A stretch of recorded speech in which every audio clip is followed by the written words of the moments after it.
السلام علیکم ورحمت الله تعالی وبرکاته. ګرانو معززینو دوستانو، د یخنۍ موسم روان دی. رب العالمین مو په دواړه جهانه کې خوشاله کا. په حدیث د مشکات شریف کې د دریو شیانو نه من راغلی. درې شیونه چې څوک دیر کوي هغه به ته نه واپس کوي. رسول اکرم صلی الله علیه وسلم مبارک فرمایي چې یو څوک تکیا درته کیږي هغه تکیا ما واپس کوه. ډیر داسې خلک وي ته به ورته تکیا پرېږدي، هغه به چې نه نه نه بیا یې در واچوي. وا مسلمانه لږ د حدیثو رڼا ځان سره واخله که نه. تکیا چې څوک درته کیي، بالغ درته کیي، هغه ته مه واپس کوه. ټیک شوه.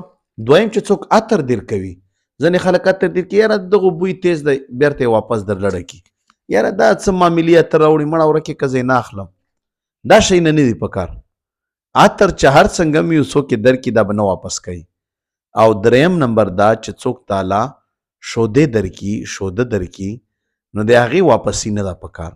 شوده یو کس درکړه، ته ورته دا مه چې دا زه نسکم یا مره کوه یا واخله واپس. نه نه نه، دغو دریو شیانو نه منع راغلی چې کله هم څوک یې درکوي هغه به ته نه واپس کوي.